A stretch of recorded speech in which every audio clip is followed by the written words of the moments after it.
Francis Mudaura, our own Chancellor here at Kenyatta University, with our Vice Chancellor, Professor Washeke Wanjohi, also with us, and representing the Chairman of Council, Kenyatta University.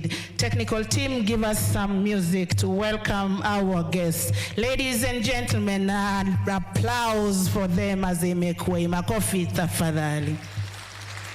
A better clap. This is a great day. We are celebrating the launch of our strategic and vision plan. Makofi tafadhali. Our chief guest is making way here.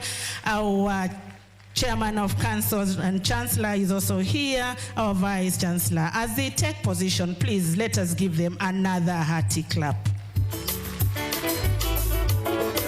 Most welcome as you take your position. Be upstanding in readiness for the anthems. The anthems will be made by the Kenyatta University Choir, and we are all encouraged to sing along as the wordings will be on the screen. And now, Kenya National Anthem.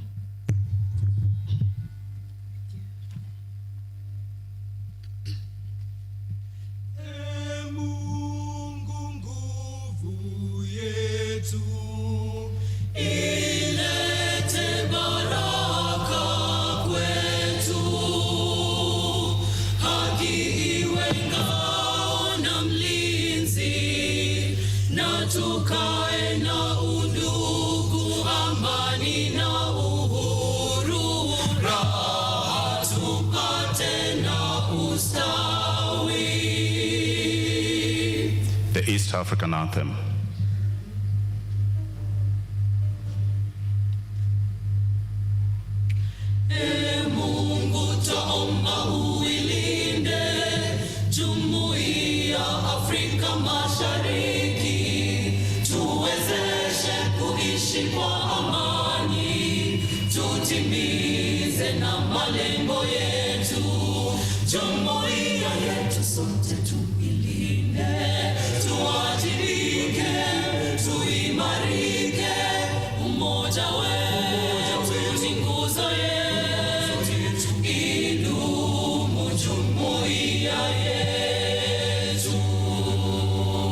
And finally, Kenyatta University Anthem.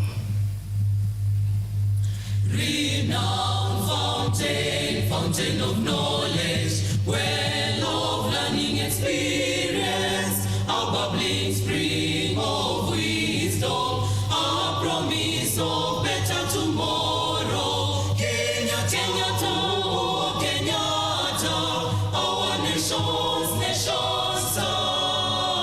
Kenyatta, our nation's pride, university of our time. Kenyatta, oh Kenyatta, our nation's star. Kenyatta, our nation's pride, university of our time. We remain standing for prayers. The prayers will be said by Reverend Esther Wainaina, the chaplain Protestant community, and Sheikh Abdullahi Bundi, University Imam. Let us pray. Heavenly Father, we come before you today with hearts full of gratitude as we launch the new strategic and vision plan 2023-27 for our Kenyatta University. Thank you for the collective wisdom and dedication that has brought us to this moment. As your word says in Proverbs 16:3, commit to the Lord whatever you do, and he will establish your plans. Lord, we seek your guidance and blessings on this ambitious journey. Grant us the vision to see beyond today, the courage to embrace new challenges, and the wisdom to continue making decisions that honor our mission and vision, philosophy, identity, guiding principles, core values, and broad objectives. May our efforts be marked by integrity, innovation, and a deep commitment to excellence, reflecting the promise of Jeremiah 29:11. For I know the plans I have for you, declares the Lord. Plans to prosper you and not to harm you. Plans to give you hope and a future.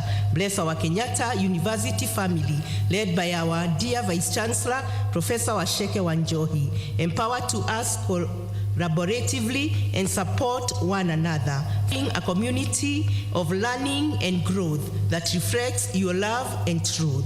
Help us to remain focused on our goals, resilient in the face of obstacles, and ever mindful of the greater good we are all called to serve. As it is written in Philippians 4:13, I can do all things through Christ who strengthens me. We ask that this strategic plan not only enriches our university, but also makes a positive impact on the world around us. May our actions inspire and uplift, bringing hope and opportunity to many. All this we ask through the holy and mighty name of your Son, Jesus Christ, our Lord. Let's continue praying. Bismillahirrahmanirrahim. In the name of Allah, the most merciful, the most gracious, Ya Allah, praise be to Him, our Lord, the Lord of the universe. Only Thee we worship and only Thee we seek help. Show us the right way as we plan for our strategy. Let us walk in the path You have set, and let those who will follow those. Ya Rab, we pray that You will give our leaders strength so they do not grow weary in their leadership roles that they are assigned to do.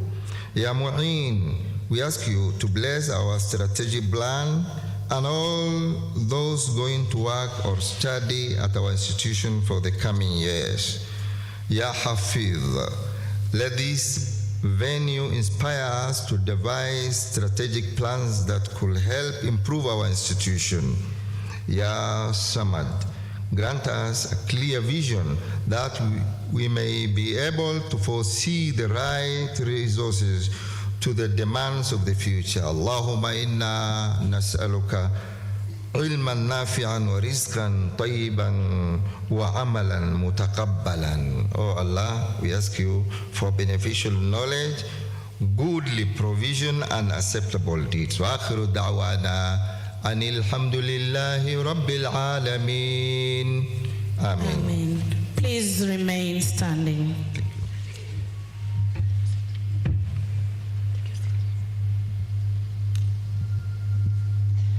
Our chief guest, I request that you take your seat at your pleasure. Thank you. May we take our seats.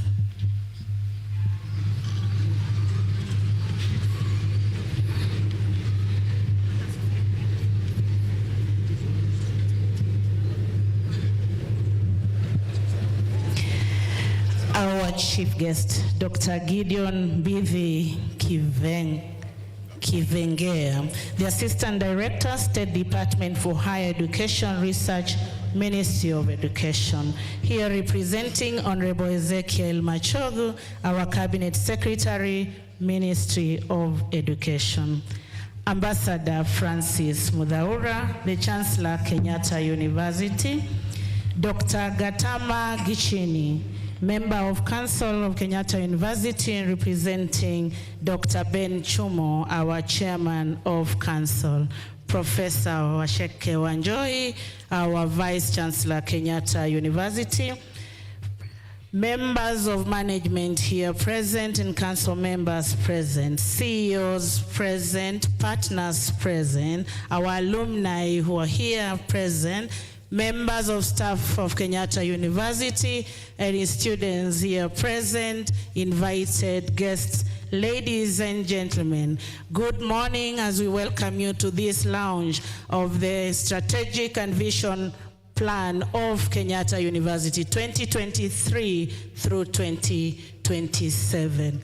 Please take some seconds and turn to your neighbor and tell them this in Kiswahili. Kenyatta University is launching the strategic and vision plan. Say that in Kiswahili, please.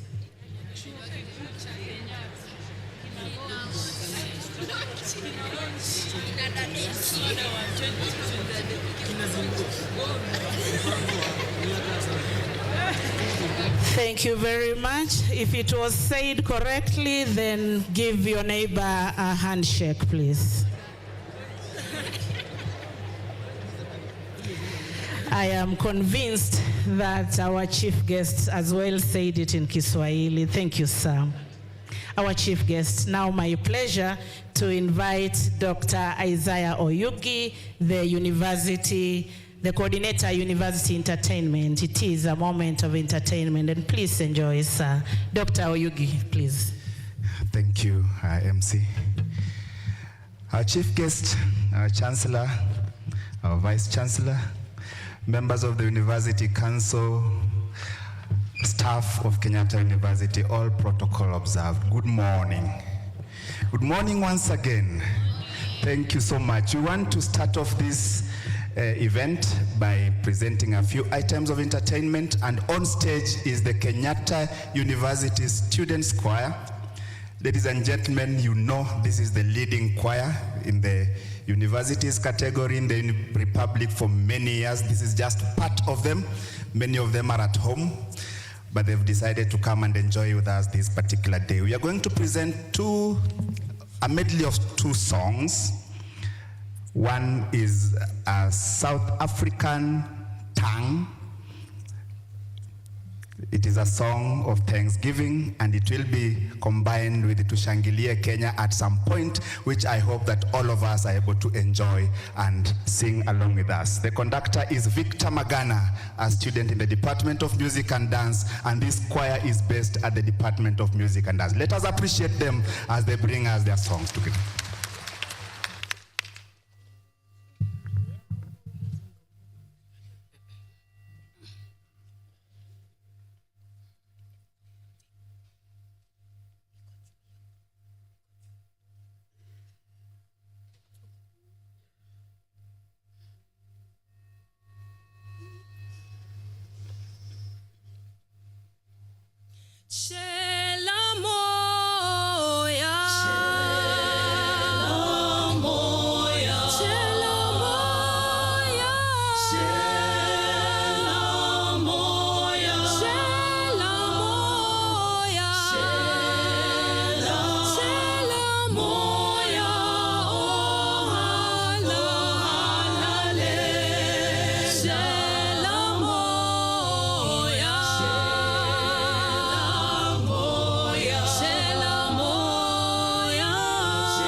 Kenayo morena, kenayo kefile.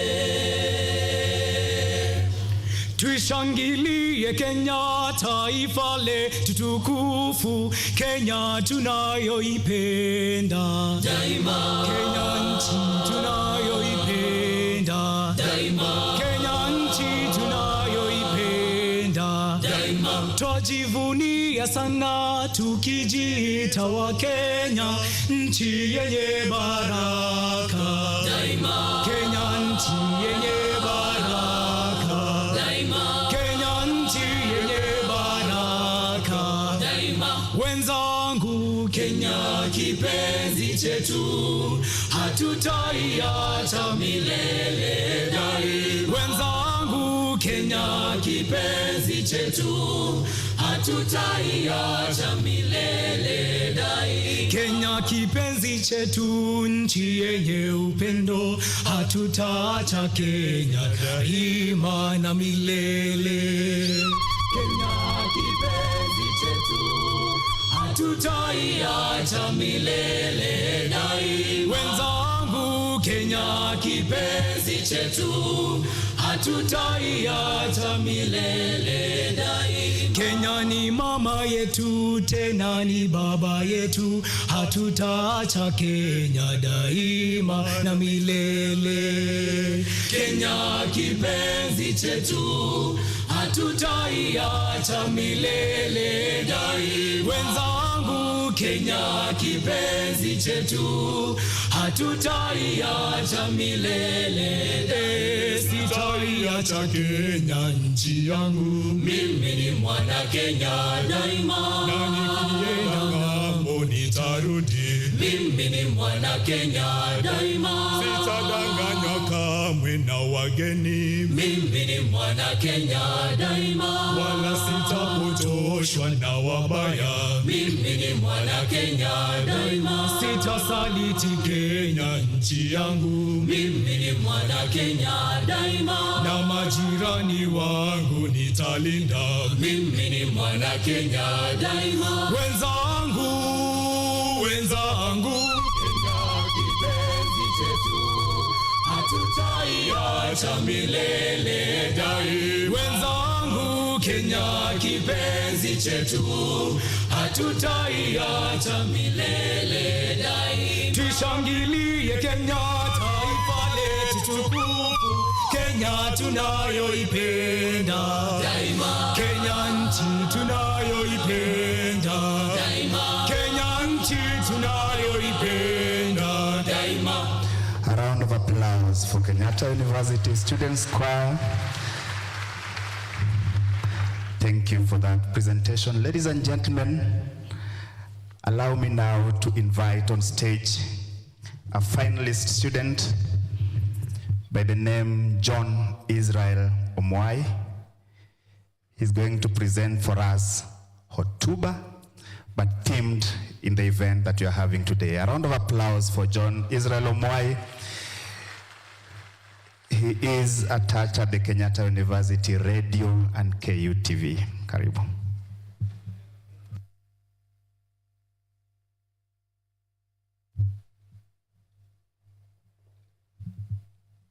Asante. Mgeni rasmi wa siku ya leo, Baraza la Chuo Kikuu cha Kenyatta, Makamu Chancellor wa Chuo Kikuu cha Kenyatta, Profesa Washeke Wanjohi, itifaki zote zikizingatiwa, hamjambo. Hatuwezi kusifu mti bila kufahamu sifa za ukuaji wake.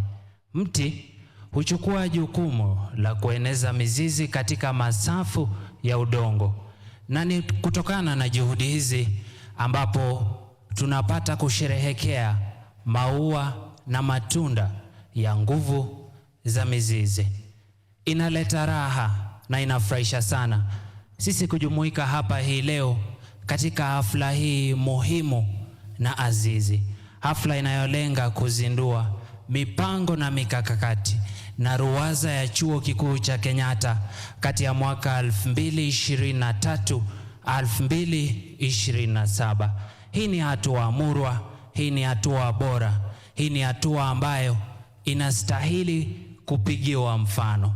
Katika chuo kikuu cha Kenyatta, ruwaza hii inalenga kutupigisha hatua kwa kuleta maendeleo, kuboresha utoaji wa huduma na ustawishaji wa wanachuo kikuu cha Kenyatta.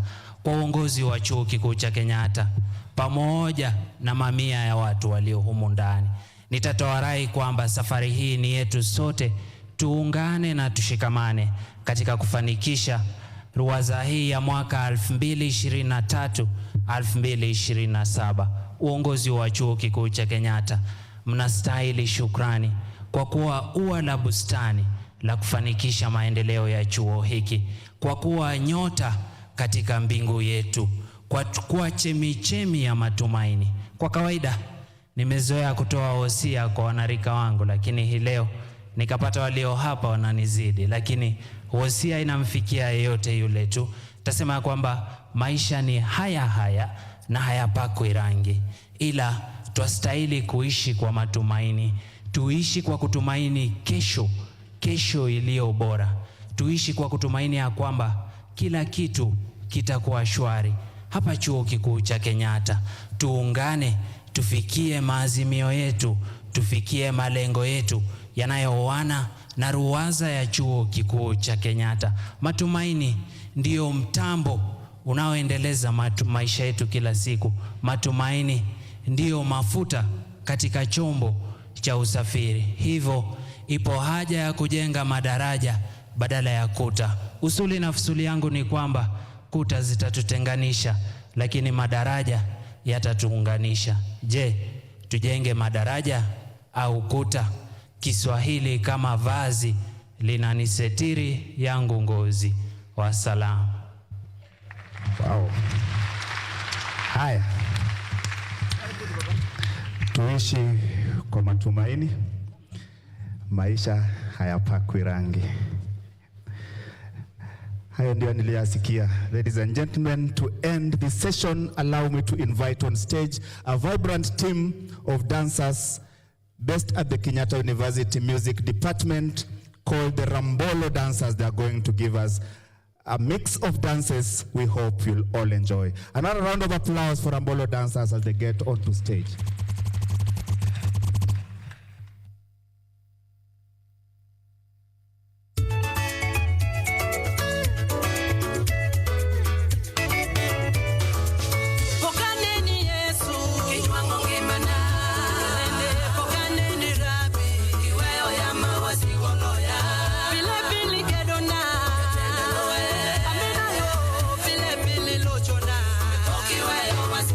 Sama wasikane no choko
applause, ladies and gentlemen.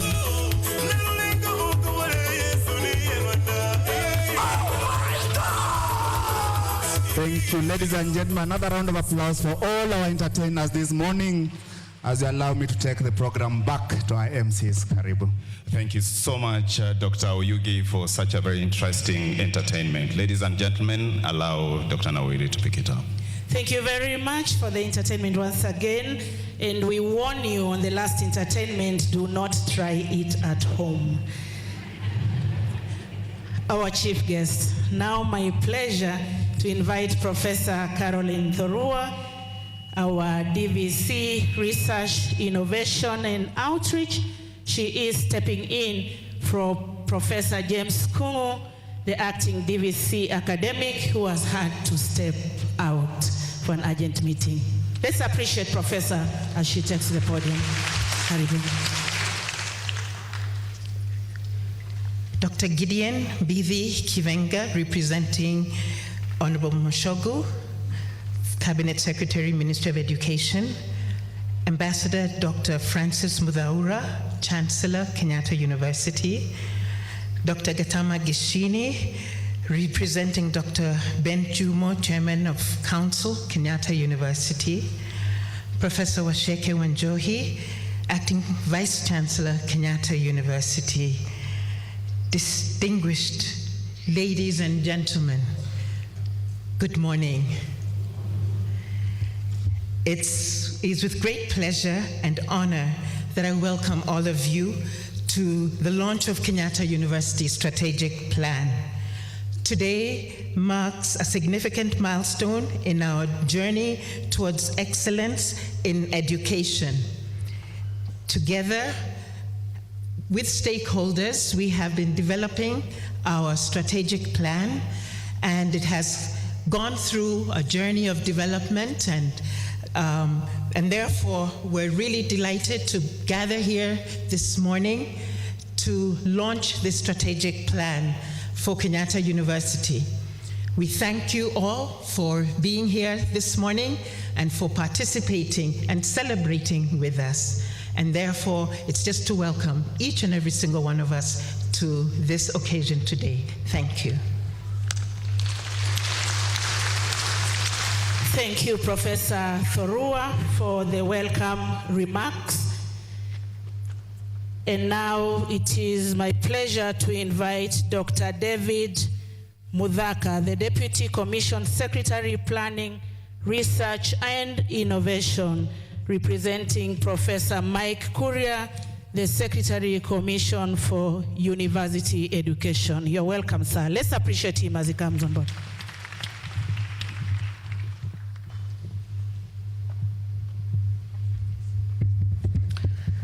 Ladies and gentlemen,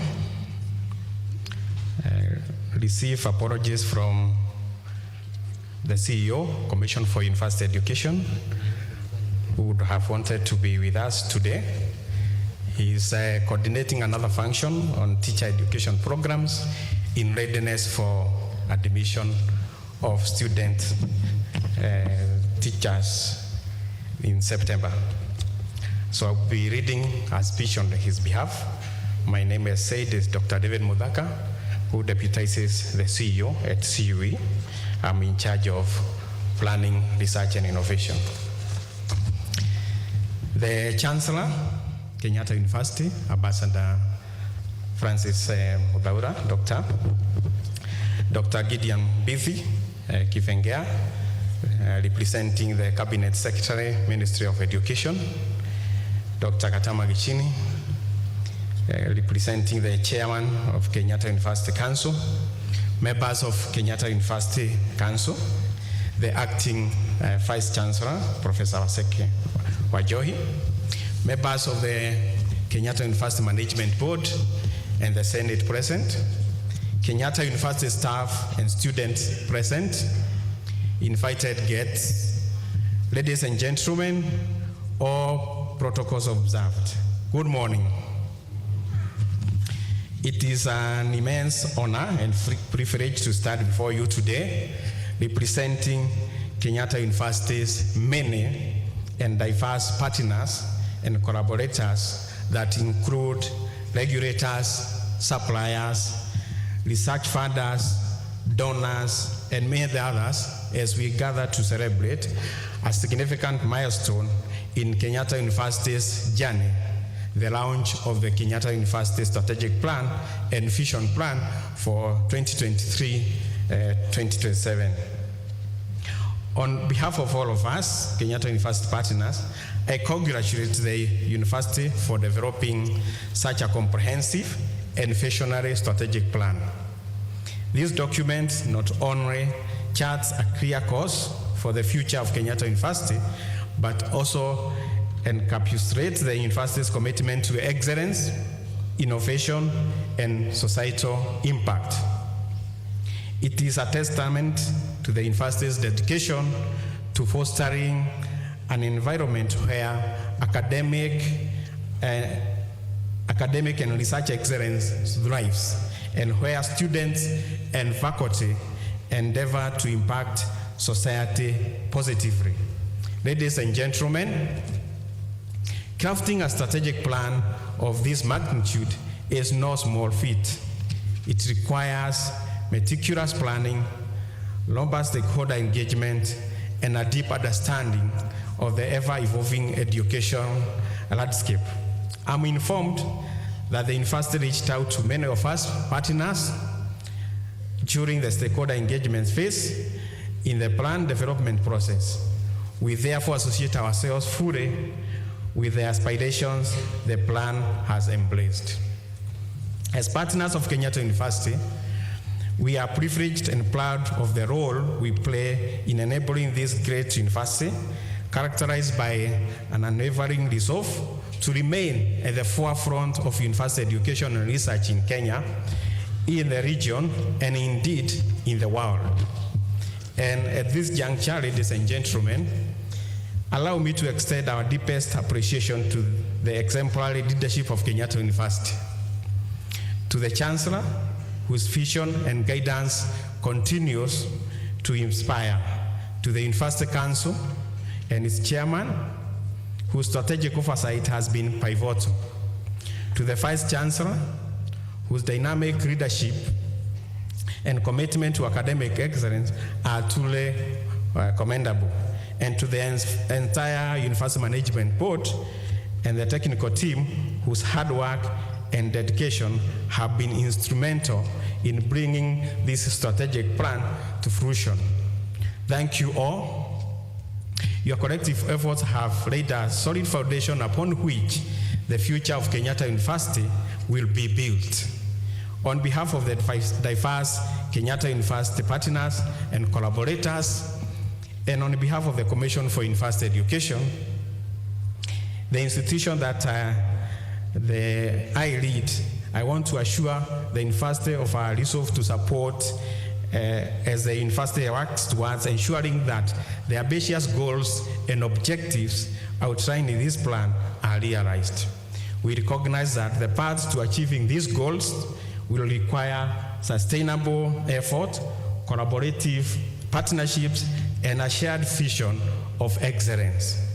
Ladies and gentlemen, in conclusion, we look forward to witnessing the remarkable advancements and innovations that will undoubtedly emerge as a result of this strategic plan. Together, we will work hand in hand to ensure that Kenyatta University continues to shine as a beacon of knowledge, research, and community service.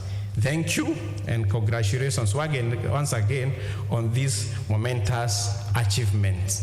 Thank you very much. Those are the remarks from my Professor Mike Kuria. Another round of applause, please. Thank you so much, Dr. David Mudhaka. Our chief guest, with permission from your end, allow me to call on stage the Deputy Vice Chancellor, Administration and Finance, to come and make his brief remarks, and thereafter invite the Vice Chancellor. A round of applause, please, for him.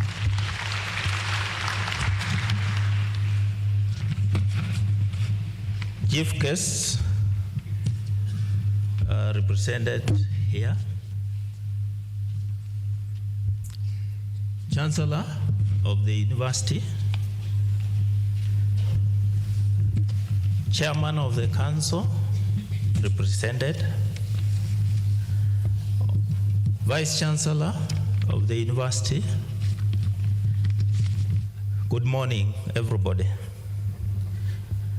I want to say that it is my pleasure and honor to share this moment with you as we gather here today to mark an important landmark in the journey of Kenyatta University, and that is the launch of the strategic plan for the period 2023-2027.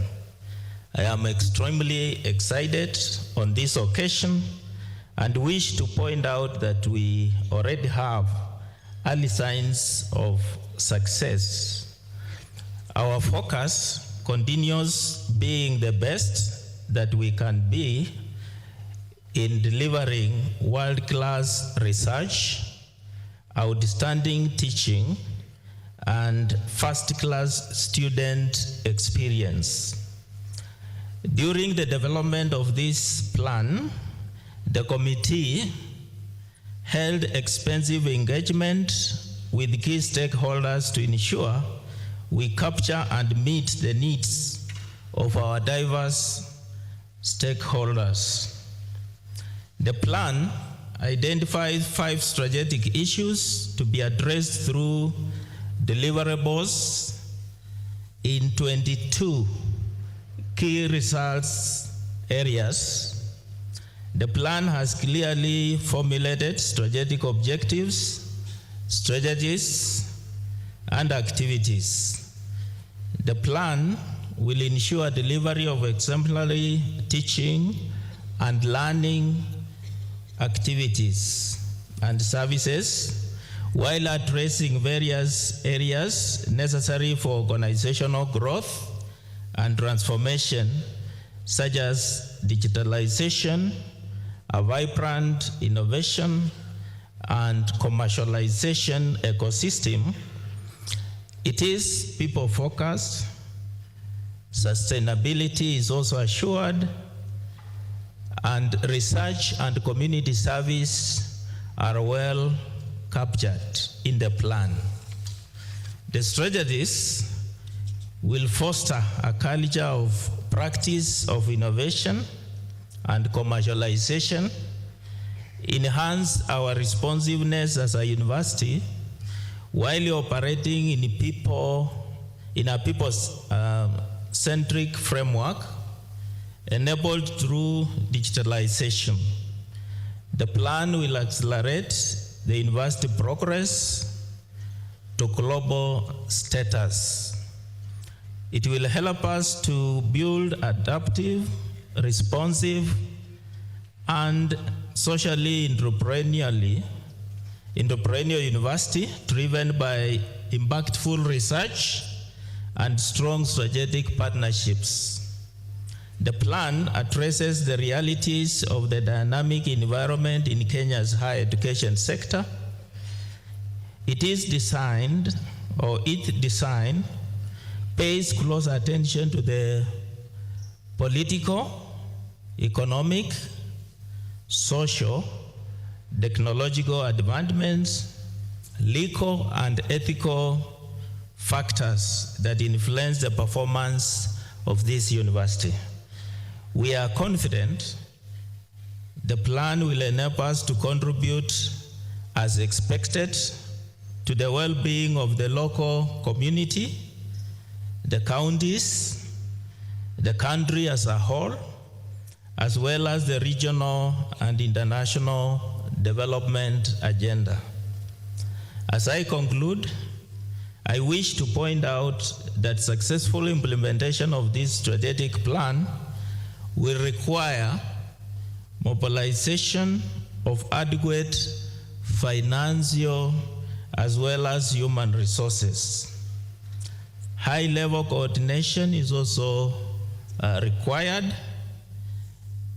Dedication and teamwork by university community and our various stakeholders is also required.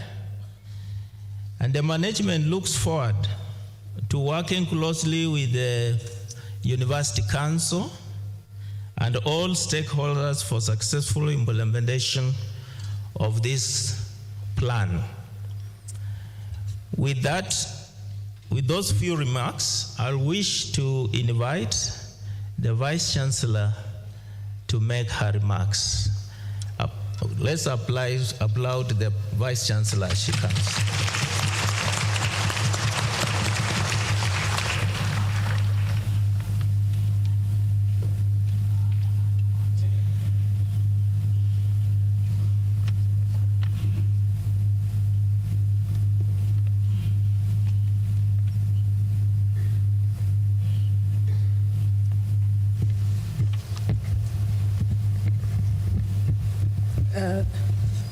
Thank you very much, Professor Wawire, the Acting Deputy Vice Chancellor in charge of Administration and Finance.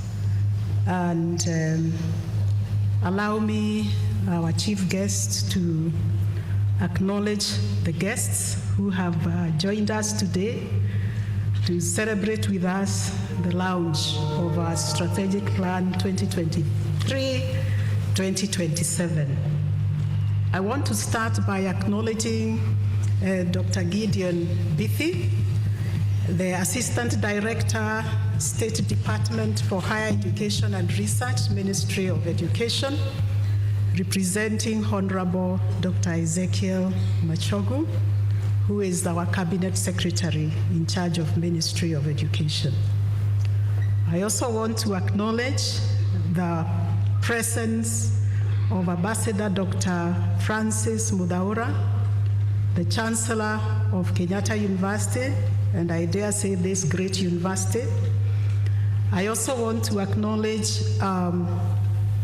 the Dr. Gatama Gishini, who is a member of Council, Kenyatta University, and also representing the Principal Secretary, State Department of Higher Education and Research.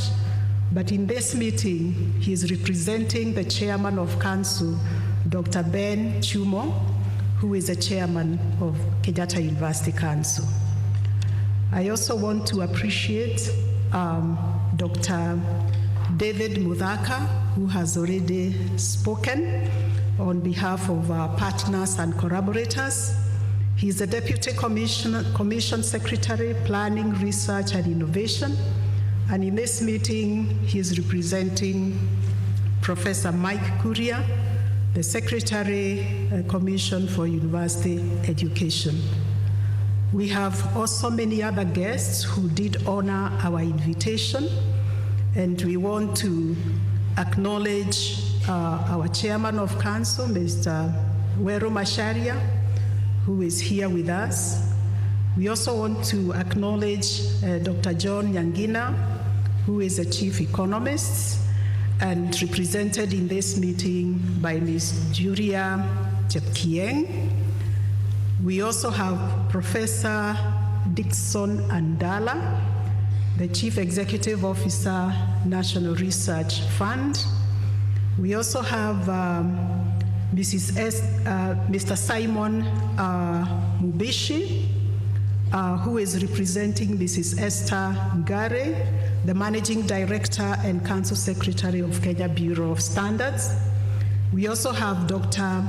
Ari Palmajan, the Embassy of the Islamabad, Republic of Iran. Thank you for coming. We also have Mr. Johnson Nzioka, the National Chairman, Kenya Primary School Heads Teachers Association. We also have Professor Stanley Haiga, Chairman, Kenya Medical Practitioners and Dentists Board. We also have Engineer Grace Onyango, representing in this meeting Engineer Margaret Ogai, who is the Registrar Engineers Board of Kenya.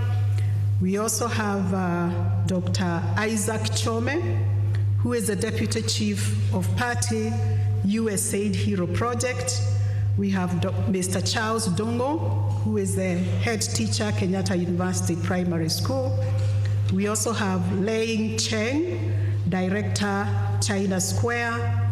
We have Mr. David Madenge, who is the principal, Kiwanja Secondary School. And we have the head teacher of our youngest baby, that is Kenyatta University Model School. This is Mrs. Terry Musioka. We also have our alumni who have been very supportive, and we have representatives from different groups. We have Mr. Patrick Ikiara, who is the treasurer of the Kenyatta University of the class that graduated in 1999. And also we have Dick Moline Mugusu, also from the same class. And we also have Mr. Kennedy Rotere, secretary to the Kenyatta University Alumni Group of 1990. And we have Ms. Dorcas Edo, vice secretary, Kenyatta University Alumni Association. We also have Mrs. Catherine Irongo, HCS treasurer, Kenyatta University Alumni Association. And we also have the vice treasurer of the same association. This is Mr. Robin Toskin. And we also have Mr. Enoch Sikoria, media and publicity secretary, the Kenyatta University Alumni Association. And then we have Dr. Simon Miruka, the Alumni Association of, the alumni of Class 83. And then finally we have Mr. David Waigua, represented here by Mrs. Masike Mani, who is the relationship manager, Equity Bank, Unicity. And I'm sure we have very many other guests. If I didn't mention your name, I just want to let you know that we acknowledge the fact that you join us, and we appreciate the fact that you honored our invitation to come and join us as we celebrate the launch of this strategic plan. I also want to acknowledge the members of Kenyatta University Management Board and the members of Senate present here. And we also want to acknowledge the staff of Kenyatta University, both teaching and non-teaching, and also the student present here, and also all our other invited guests. Ladies and gentlemen, we are very, very privileged and very happy to have you here.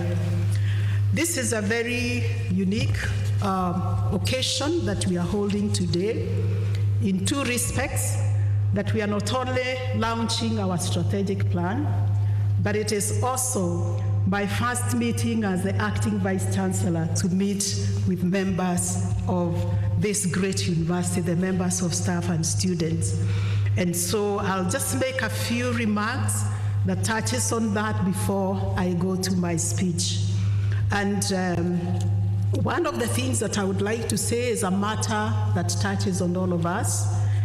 All of us know that we have issues with finances, and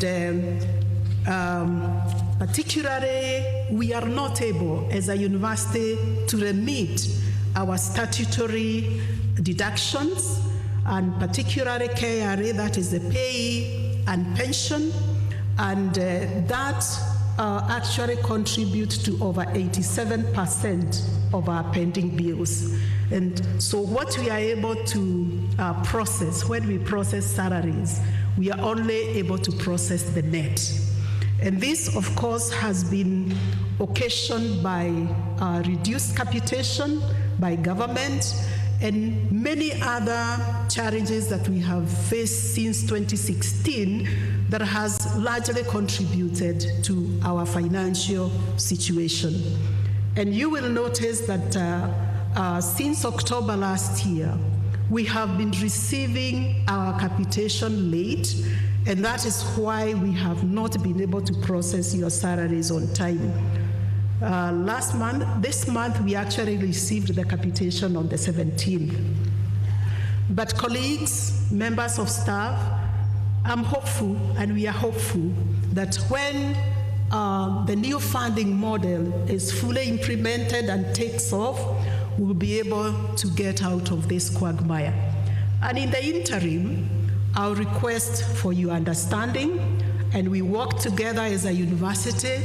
We have worked together in tougher times in the past, and I'm very, very confident and very hopeful and very optimistic that even this situation, when we hold together, we will be able to come through.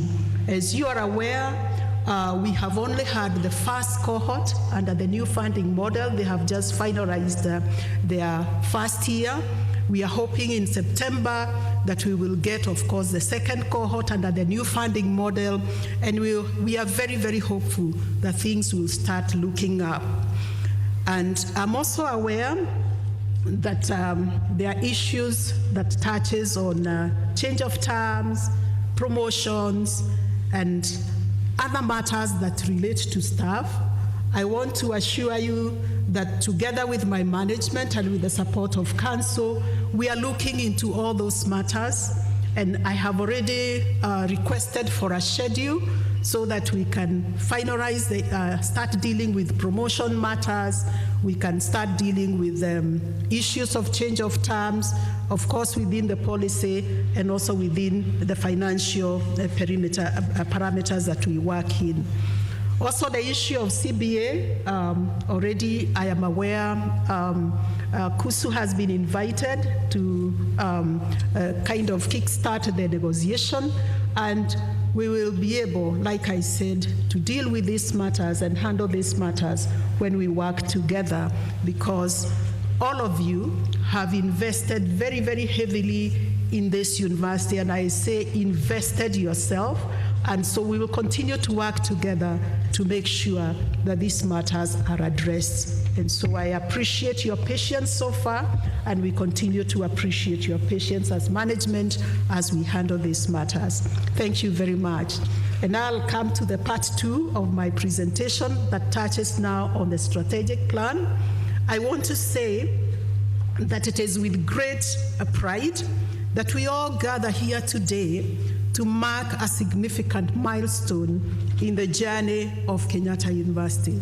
This is the launch of our strategic plan for the period 2023-2027. This plan is more than just a roadmap for the university. It is a testament to our commitment to excellence, innovation, and desire to positively impact the society that we serve. The journey towards this strategic plan began in 2023 with the appointment of a committee to develop a blueprint that would guide the university's trajectory for the next 5 years. And I will request our chief guests, the chair of the committee and the members at this point to stand so that our guests can see the team that has worked on this strategic committee. Professor Maina Mwangi, together with your team, I believe you're here. Yes, that is the team scattered. Yes. Let's give them a hand clap. You have done a fantastic job. That is Professor Maina, who chaired the committee, and really, and the team that worked together. We really acknowledge the good work that you did. Thank you very much. So this committee, in close collaboration with the State Department of Economic Planning, embarked on the process to craft a plan that is not only a reflection of our aspirations, but also conscious of the dynamic context in which we operate in.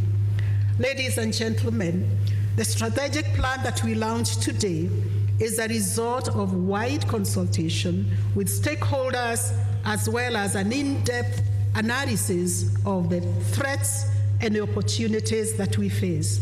Today, we launch a strategic plan that is informed by various guiding principles, which include, among others, the bottom-up economic transformation agenda, the medium-term plan number 4, education sector policies, and the report of the Presidential Working Party on education reforms.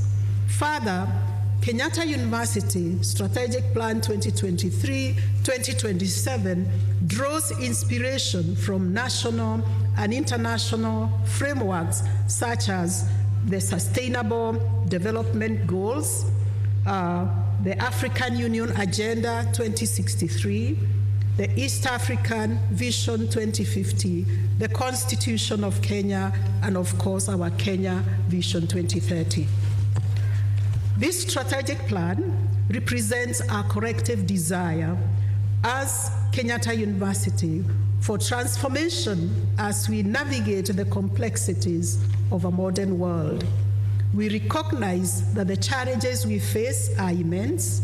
They range from rapid technological advancements to evolving societal needs. However, we also believe that with the right strategy and commitment to excellence, we can turn these challenges into great opportunities for growth and progress. Central to our strategic plan is the recognition of the pivotal role of knowledge in driving economies and societal change.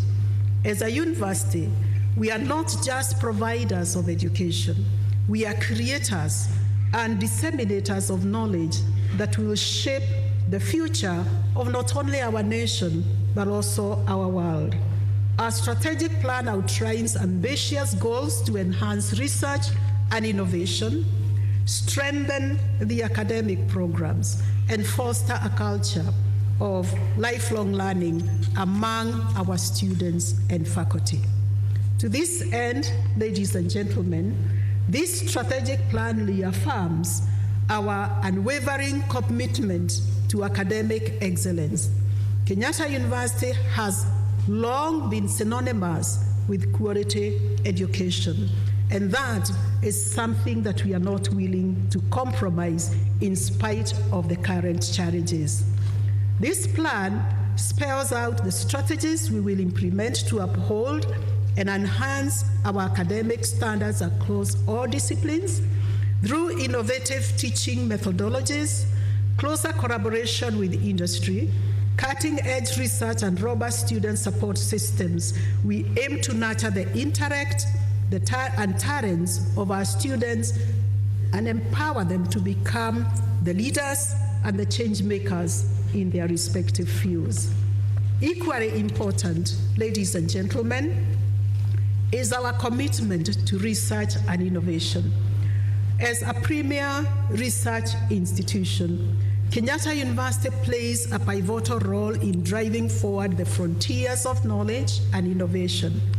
Through strategic investments in research infrastructure, interdisciplinary collaboration and partnerships with industry and government and the private sector, we seek to address pressing societal challenges and contribute to national development. We also aim to empower our faculty and students to make impactful contributions to the advancement of science, technology, and society by fostering a culture of curiosity, creativity, and entrepreneurship. Kenyatta University has always been deeply rooted in its communities, and this plan reaffirms our commitment to corporate social responsibility. We will continue to leverage our resources and expertise for the betterment of society through strengthening our outreach programs. Ladies and gentlemen, the Kenyatta University Plan 2023-2027 is founded on a bedrock of our guiding values. These are effective service, professionalism, integrity, impartiality, good stewardship, and accountability. I wish to invite the Kenyatta University community to embrace these values as we have done in the past. It is by living these values that we'll be able to transform this strategic plan from a paper document to a living embodiment of our vision for the future. The values articulated in this document should inform all our actions as members of this great Kenyatta University community. Take note that this document makes commitment to advancing your individual and our collective welfare. I wish to assure all those that seek quality education that the place to be is Kenyatta University. As a university, we have outlined the measures we will take to ensure that our graduates remain relevant and competitive in the global workplace. We invite all those that aspire for academic excellence to join and be part of a community that aspires for excellence. As a prospective student, you cannot go wrong with Kenyatta University. To all our stakeholders, we value your partnership, including the regulators.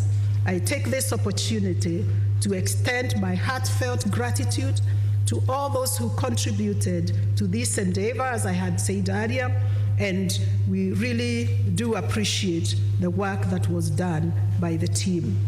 We also want to appreciate the immense support by the council, represented here by Dr. Gatama Geshini, the university management, our Chancellor, and we also want to single out Dr. John Nyagina from the State Department for Economic Planning and External for Economic Planning for the support that he gave the committee during the process of developing this 5th generation strategic plan. We also want to appreciate all our external stakeholders. In conclusion, ladies and gentlemen, the launch of the Kenyatta University Strategic Plan for the years 2023-2027 marks the beginning of an exciting chapter in our institution's history. But at the same time, it also marks the beginning of the heavy responsibility that is placed on the management, the Senate, and all of us as Kenyatta University community in ensuring that the implementation and the achievement of the specific key performance goals are actually achieved. And as I said earlier, guided by our values, mission, and vision, let us embark on this exciting journey with renewed vigor and with renewed determination, because together we can make it. Let us renew our dedication to academic distinction and societal transformation. And as we move forward, let us embrace the challenges and opportunities that lie ahead and work together to shape a future that is brighter and more sustainable, not just for us as individuals, but for us as a corporate body and for the nation. And with those remarks, I want to say thank you very much, and may the Lord richly bless you. Thank you very much.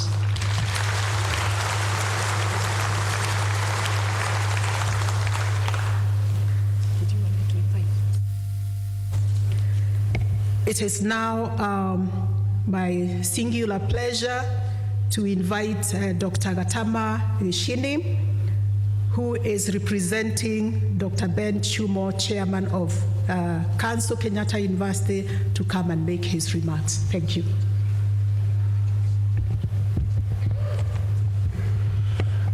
Thank you very much, Acting BC.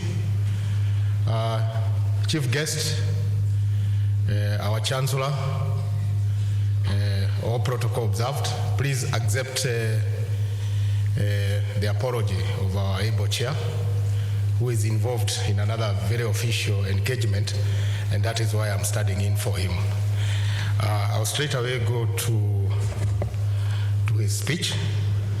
And the Chancellor, Kenyatta University, Ambassador Dr. Francis Mudhaura, the Cabinet Secretary, Ministry of Education, Honorable Dr. Ezekiel Machogu, represented by Dr. Gideon Bithi Kivyegea, who is Director of Research at the Ministry, the Commission Secretary and CEO, Commission for University Education, Professor Mike Kuria, represented by Dr. Mudhaka, Deputy Commission Secretary in charge of Planning and Research, members of the Kenyatta University Council, the Acting Vice Chancellor, Professor Wacheke Wajohi, members of Kenyatta University Management Board and Senate present, Kenyatta University staff and students, invited guests, ladies and gentlemen, good morning.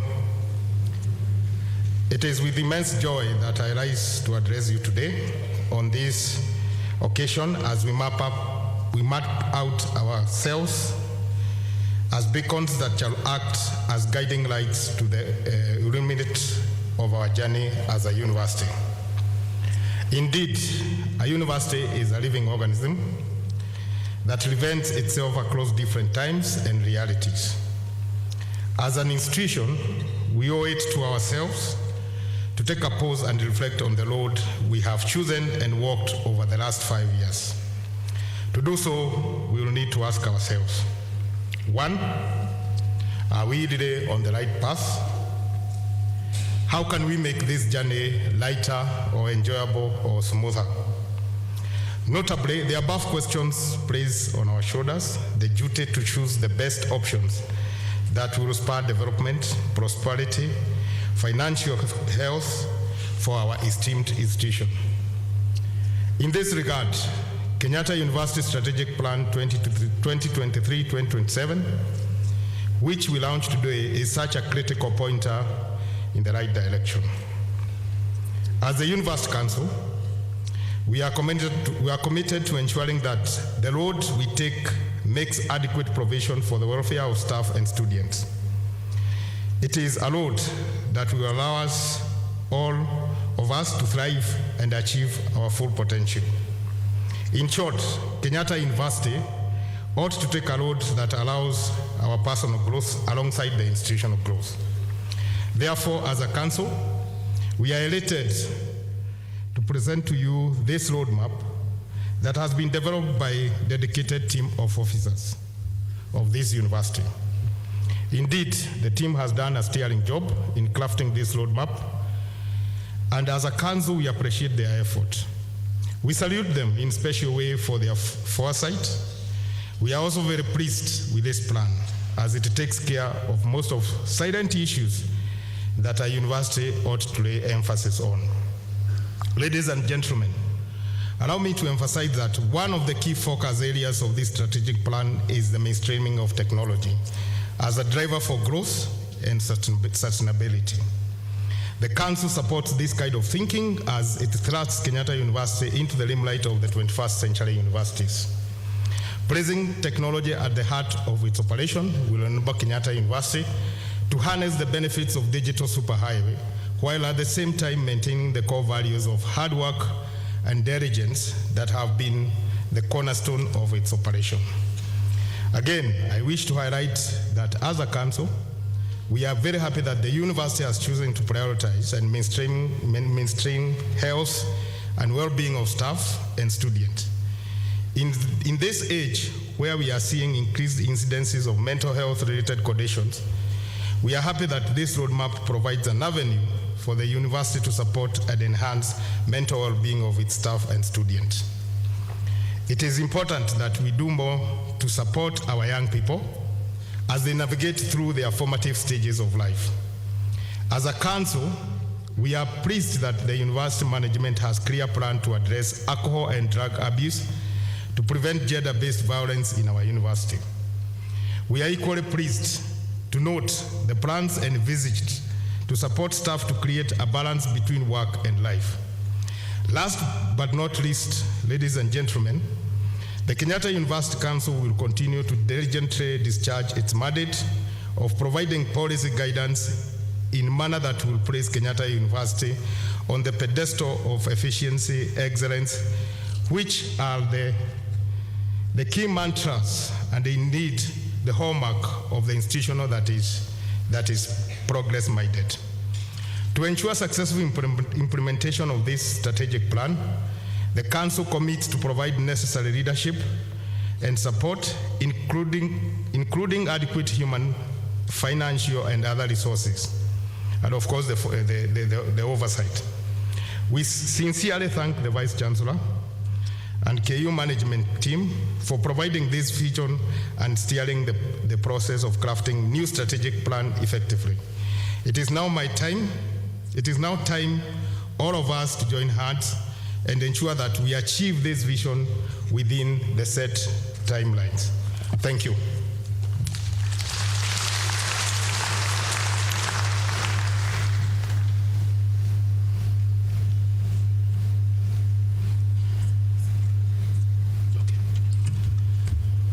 Once again, ladies and gentlemen, it's now my privilege and pleasure to invite our Chancellor, Dr.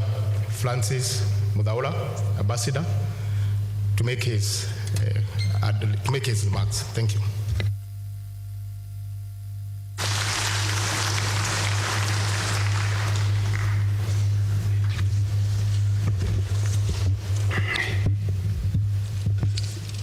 Thank you very much. I think the previous speakers have spoken very well, and all that I can do is just add a little to what they have said, because strategic plan or strategic and vision plan is really central to our strategy. You started by asking yourself, where are you? And where do you want to be in the next 5 years? If you decide where I want to be, that's the vision. What steps do you need to take to ensure that you are what you'll be where you want to be? I can assure you, Africa remained behind for many, many years because of lack, pre-colonial times and even colonial times, because we did not operate on the basis of strategic plans. If you work on basis of strategic plans, you can't fail. If you invest in the development of a very good strategic plan, you can't fail. There will always be challenges,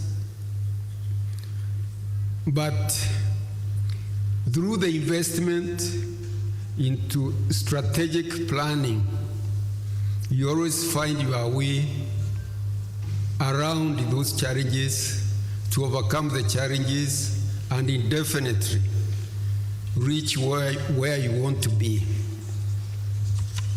So, the Cabinet Secretary for Ministry of Education, Honorable Ezekiel Machogu, represented by Dr. Gideon Bithi Kavengea, Assistant Director of Research at the Ministry of Education, the Commission Secretary and the CEO, Commission for University Education, Professor Mike Kuria, represented by Dr. David Muthaka, Deputy Commission Secretary in charge of Planning, Research and Innovation, the Chairman, Kenyatta University Council, Dr. Ben Chumo, represented by Dr. Gatama Gichini, the Council representative for the Principal Secretary, State Department for Higher Education and Research, members of the Kenyatta University Council, the Acting Vice Chancellor, Professor Waseke Wanjohi, members of the Kenyatta University Management Board and the Senate present, Kenyatta University staff and students, and really I want also to recognize the members of the committee that worked on the strategic plan that we are launching today, all the invited guests, ladies and gentlemen, today marks a defining moment for Kenyatta University as we unveil a strategic plan for the period 2023-2027. This plan is our roadmap to excellence in academics, research, and innovation, and the future where Kenyatta University stands out as a beacon of transformative education and society impact. The new Kenyatta University strategic plan symbolizes not just our ambitions,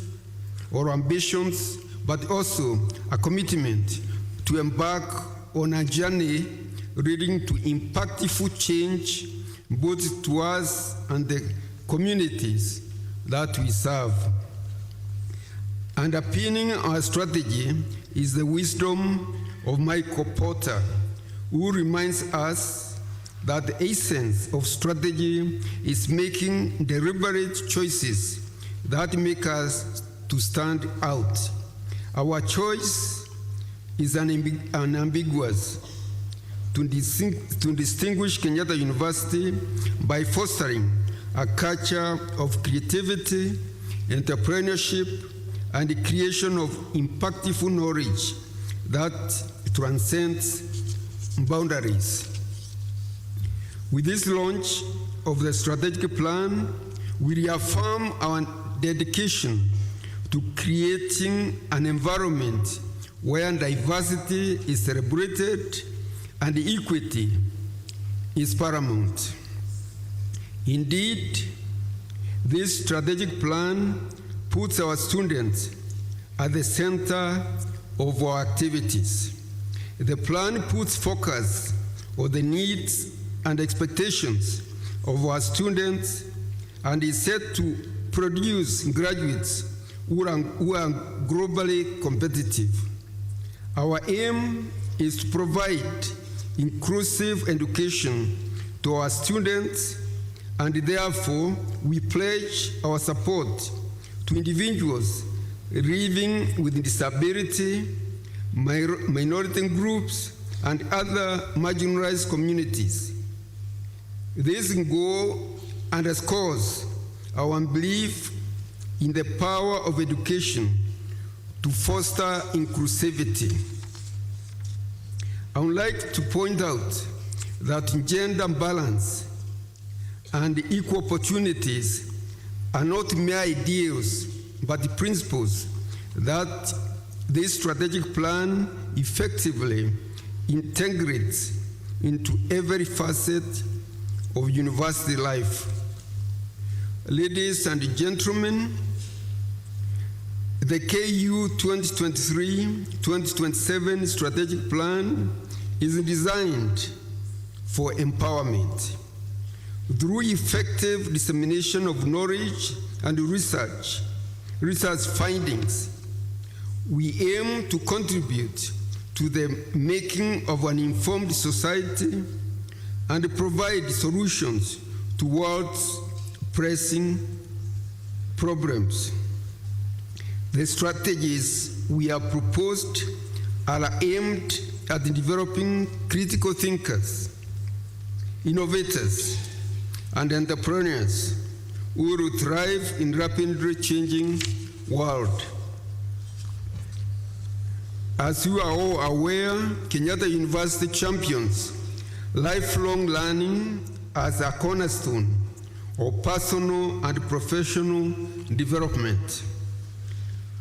Through this strategic plan, we will expand our education outreach through continuing education.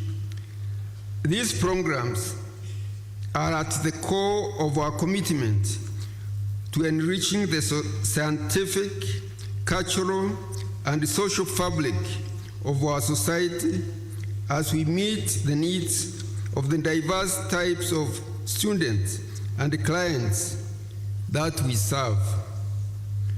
Ladies and gentlemen, I'm pleased to note that this strategic plan has emerged as from a collaborative process. It incorporates insights through diverse internal and external shareholders and is well aligned to national and international planning guidelines.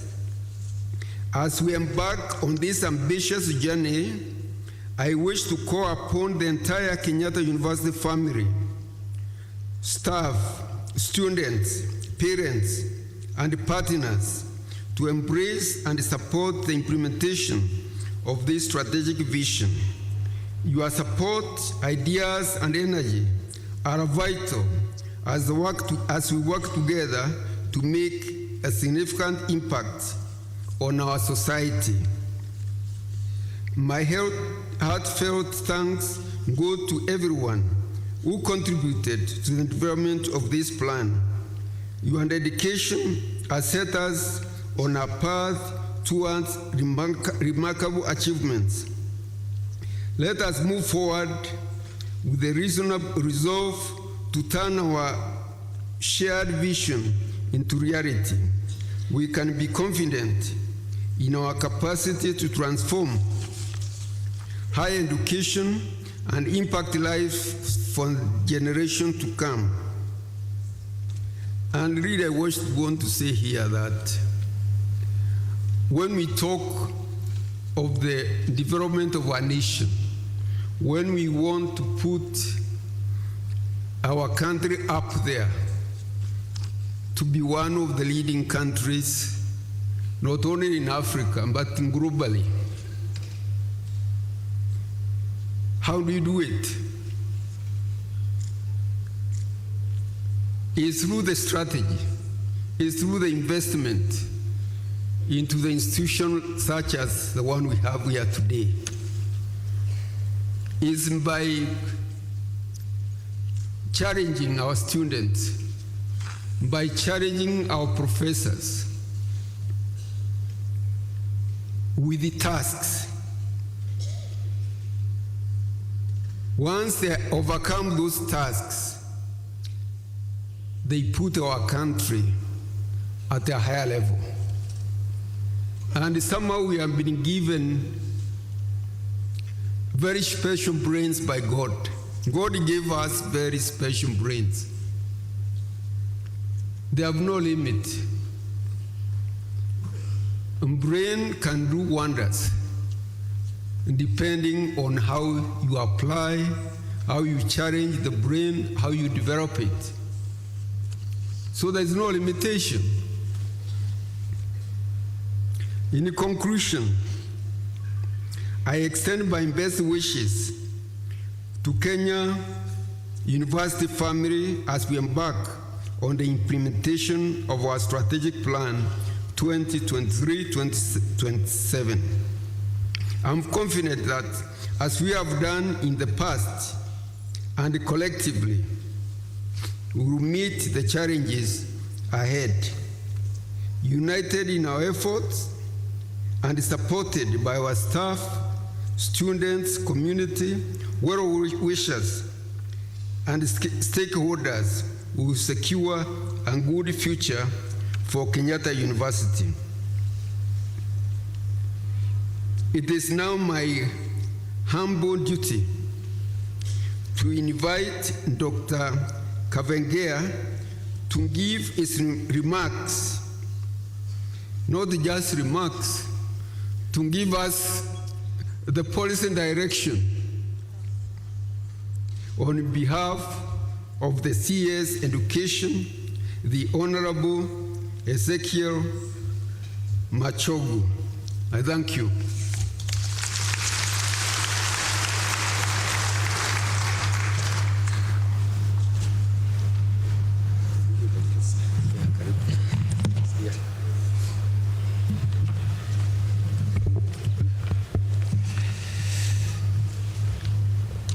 Yeah, my name is Gideon Kivenge.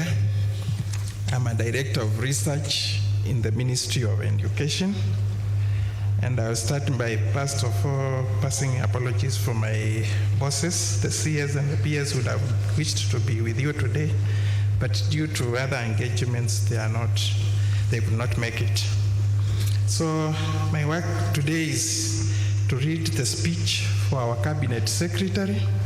So I will go straight to the speech. So this is a speech by the Cabinet Secretary, Honorable Ezekiel Machogu, during the launch of 2023-2027 Kenyatta University Strategic Plan. The Chancellor, Kenyatta University, Ambassador Dr. Francis Mudhaura, the Commission Secretary and CEO, Commission for University Education, Professor Mike Kuria, represented today by David Mudhaka, Deputy Commission Secretary in charge of Planning, Research and Innovation. The Chairman, Kenyatta University Council, Dr. Ben Chumo, represented by Dr. Katama Gishini, the Council representative for the PS, State Department for Higher Education and Research. Members of the Kenyatta University Council, the Acting Vice Chancellor, Professor Wasike Wajoi, members of Kenyatta University Management Board and the Senate present, Kenyatta University staff and students, invited guests, ladies and gentlemen, good afternoon. I'm delighted to join the Kenyatta University fraternity and other invited guests on this momentous occasion of launching the university's strategic and vision plan for 2023-2027. Today marks a defining moment in Kenyatta University's history,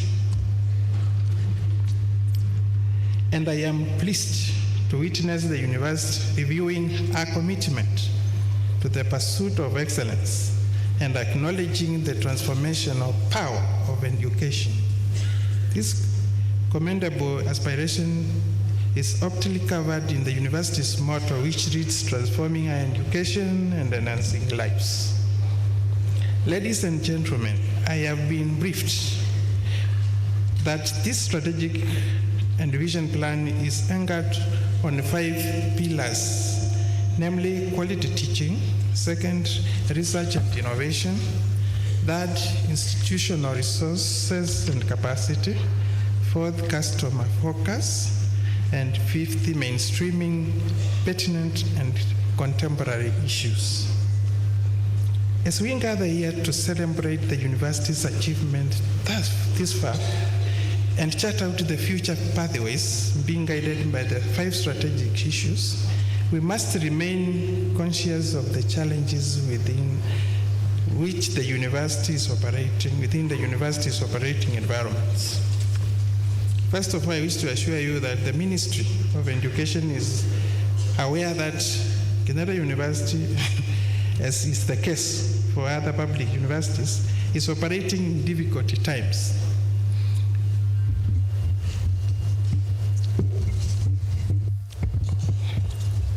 These realities notwithstanding, the university must continue to be the pillar of knowledge and production of versatile, top-notch graduates equipped with the requisite skills for the 21st century job market. The university must also continue to engage in action-oriented research aimed at improving human lives as per its aspirations. In so doing, the university will retain its long-standing record in providing solutions to the myriad of socio-economic and political issues confronting the society and the nation at large. Upon interacting with the strategic issues identified in your plan, one cannot help to admire the university's focus on research aspirations in education. It is evident that Kenyatta University prioritizes providing an inspirational and fulfilling education for all within its empowering, supportive, and exciting learning environment. This is my view. This, in my view, demonstrates the university's commitment to a culture and environment that enables students to reach their full potential. I applaud you for paying attention to the strategic issues of quality teaching and research and innovation. This demonstrates your readiness to offer challenging programs inspired by cutting-edge research. It also means that the university is prioritizing collaborative work to push the frontiers of knowledge.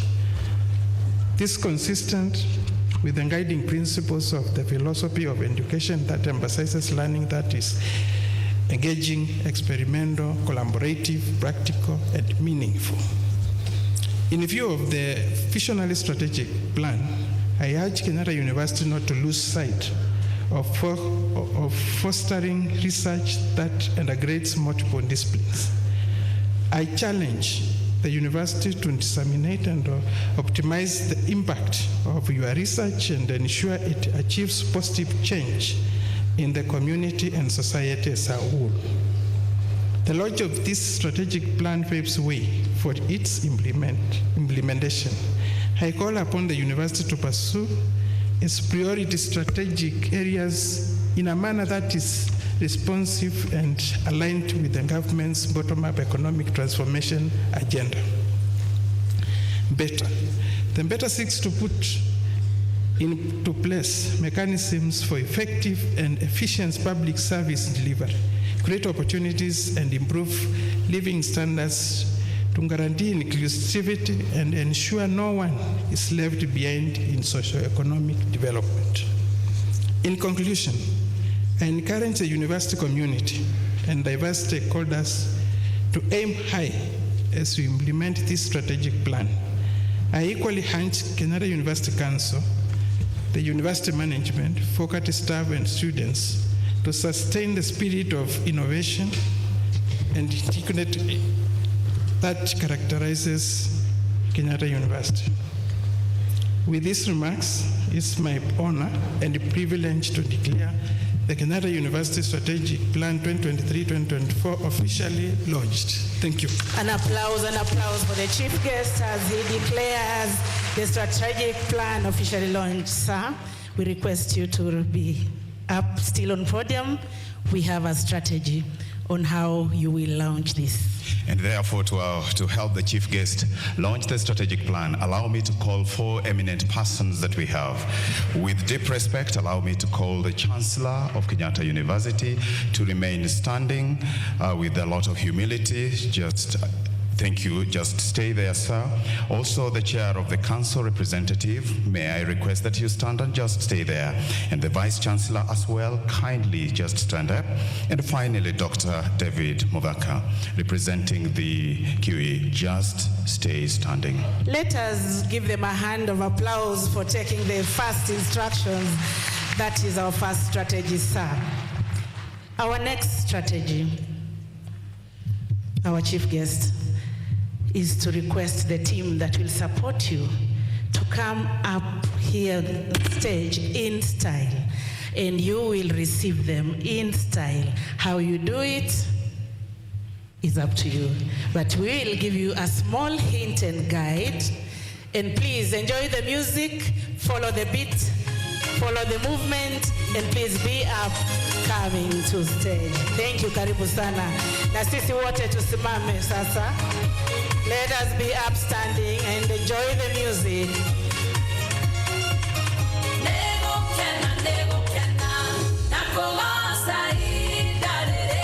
Now is the moment. Now is the moment. Kenyatta University Strategic Education Plan just about to be launched. Enjoy the music. You're doing well. You're doing well.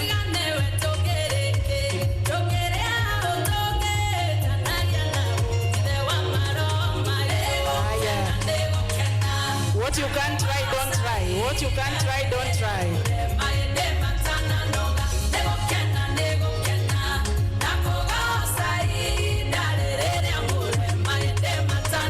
Shikilia hapo DJ. Thank you very much. Tuwape makofi tafadhali. They have done so well. That was the second strategy, Sam. Please turn back and look at the back. We are all standing. Sir, kindly receive the pair of scissors. And we are counting together. Let us go. It's 10. Let's go. 9, 8, 7. A moment, start. 3, 2, and cut it. Makofi tafadhali. DJ, give us some pump, and there we go. Kenyatta University Strategic and Vision Plan. Ladies and gentlemen, back to the strategic plan. Haya, tuende, we are done for today now. Makofi tafadhali. For celebration here at Kenyatta University. 2023-2027 Strategic and Vision Plan.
University 2023-2027.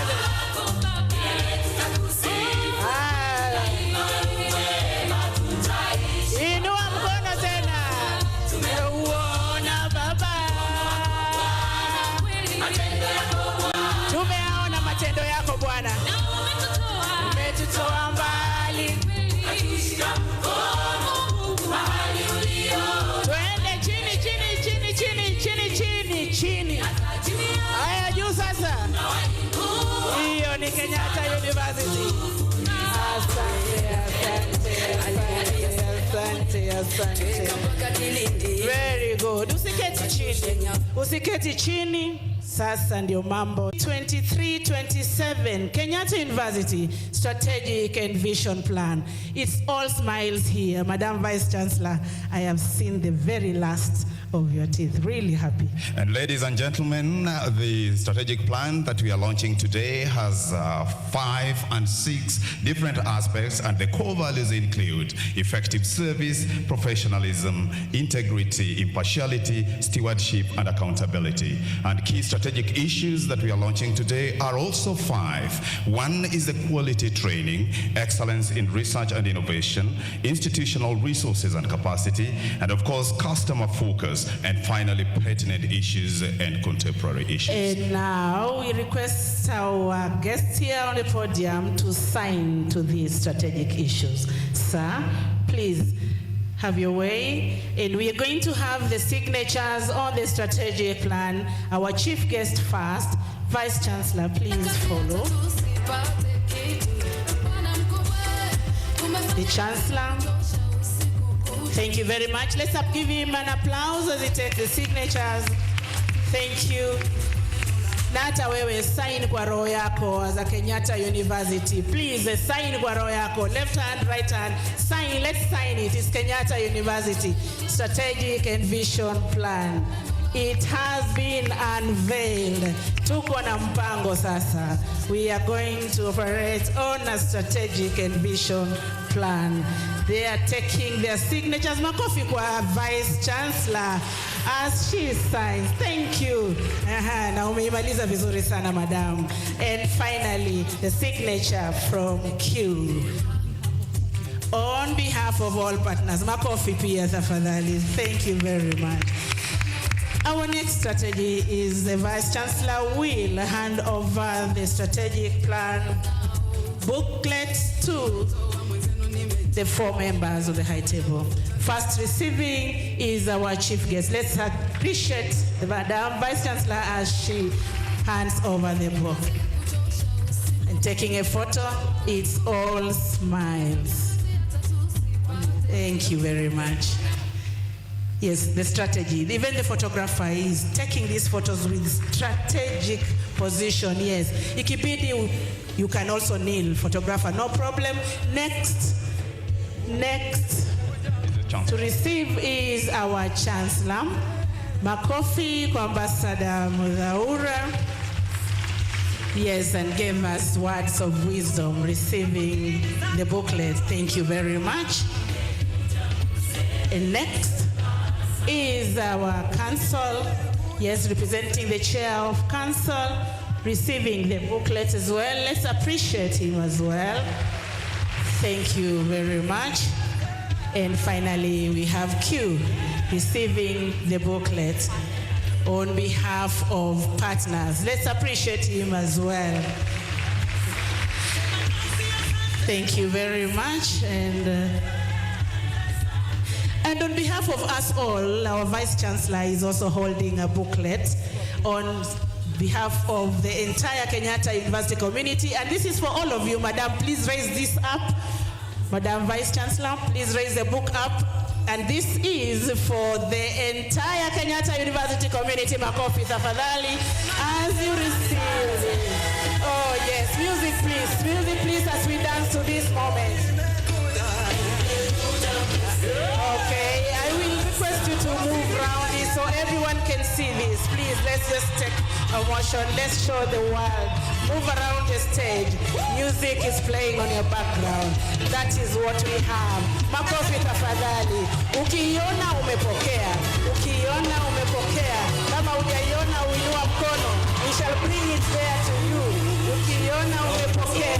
Pokea kitabu, pokea strategic and vision plan of Kenyatta University 2023-2027. This is going to be a new beginning for Kenyatta University.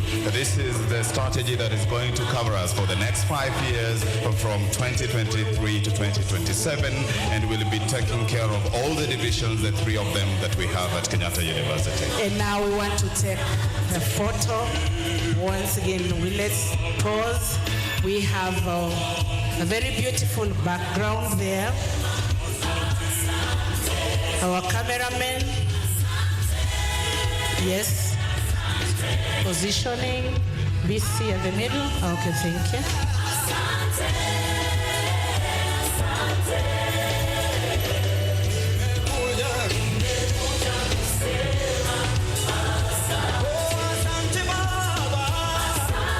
Okay.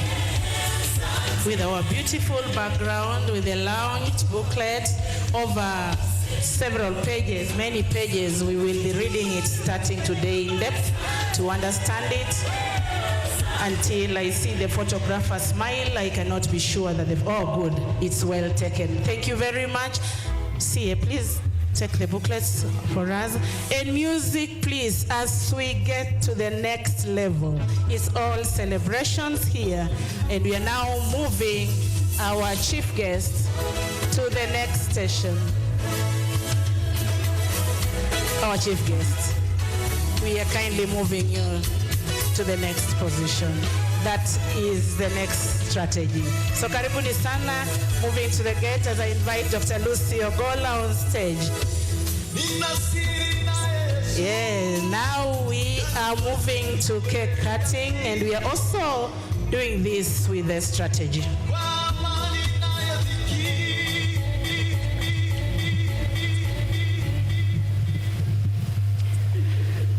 Music, please. We are moving to cake cutting.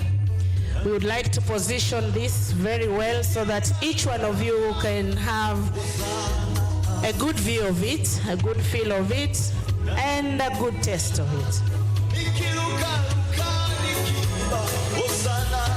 So that is the cake.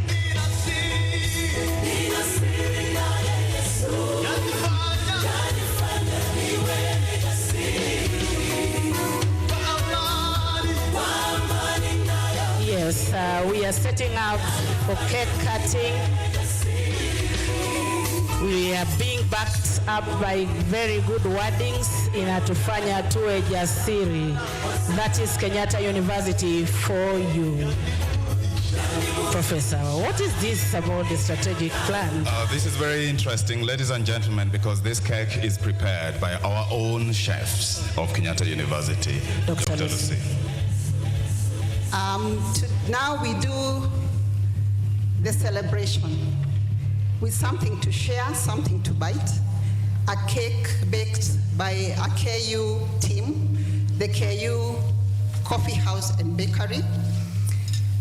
The cake today symbolizes our collective efforts, all the resources, the equipment, the facilities that shall go to delivering our strategic plan. As we share this cake, KU community, let it be a show of our shared responsibility to deliver our strategic plan. And to lead us in this session, I would like to invite our host and our vision carrier, the Vice Chancellor, Professor Washeke Wanjohi, to read the message on the cake and lead the team to cut the cake for us to share. Karibu VC. Thank you very much, Dr. Ogola. I'll do as instructed. Thank you. Okay. Kenyatta University Strategic and Vision Plan 2023-2027, decorated with the Kenyatta University corporate colors. Thank you. Thank you. So I would like to invite you, VC, to lead the team of Dr. Mbidi representing the CS, Dr. Gishina, our Chancellor, Professor Mudhaura, and Dr. Mudhaka to cut the cake. Yes, thank you. Or the one that took the background? Okay. You can come with VC, please.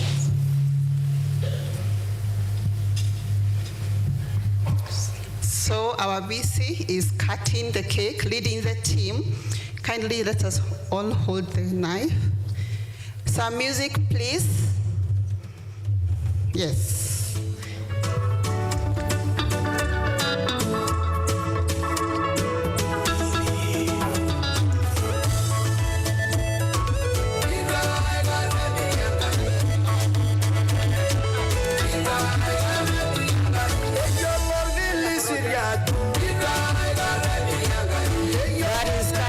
Let's go cut number 3. We have 5 years. We are going to cut it 5 times. So that is 3 times.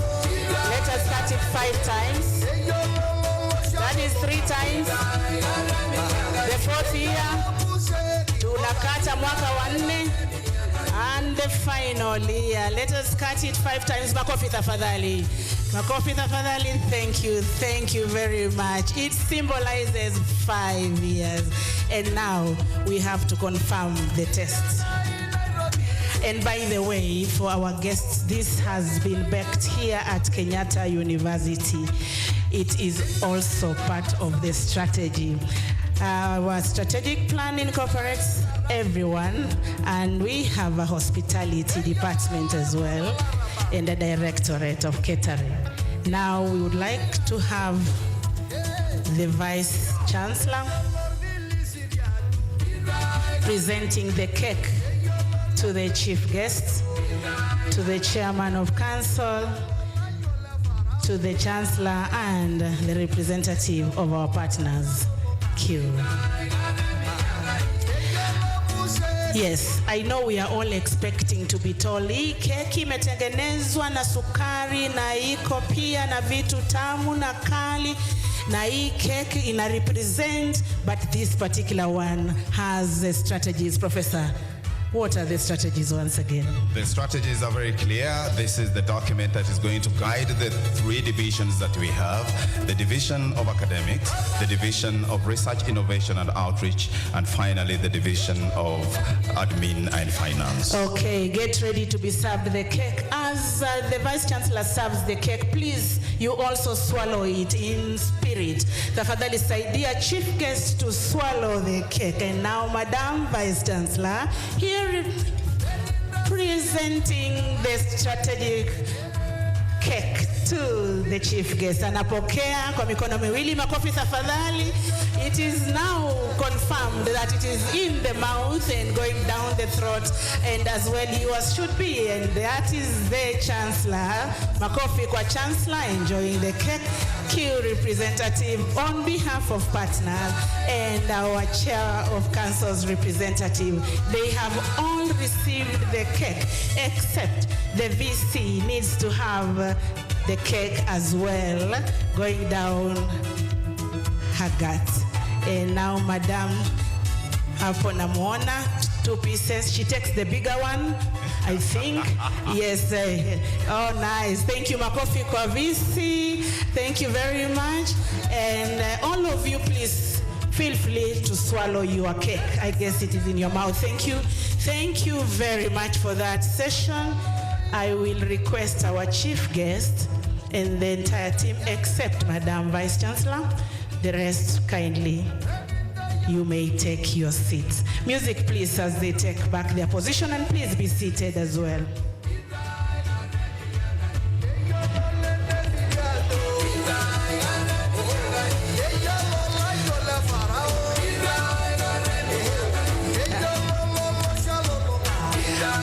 Okay, Madam Vice Chancellor did not go through this strategic plan formation all by herself. And now it is another moment to call out the names. And now on stage, may I kindly request the members of management, the deputy vice chancellors, the registrars present, the CF4 to come forth. And so, members of management, you may recall that our chief guest and the high table did a very good motion as they were coming up on stage. I know you can do better. After all, you belong to the university that has the best choir and the best dancers. All eyes now on management as they make their moves. Ebu tuanze kabla mziki ijafika kwanza. Just try and make some motion just for us to be sure. Just to be sure. Registrar, please. Registrar, please. Do better than that. I know that you can do better than that. Oh, let's go now. Members of management. Professor Odwar, please join the team. Professor Bunyi, please join the team. And the Vice Chancellor will be receiving you. The Vice Chancellor, Madam, please receive your team first before you serve them the table. Receive the team as they are coming on stage. This is about doing it together. The Vice Chancellor and the members of management, they did this together, and now they have to celebrate it together. Good dancers there. Makofi tafadhali, naona Professor Torua. Yeah, ametoa style kabisa. Professor Kibunge. Oh, nice. Registrar Gachanja. Thank you.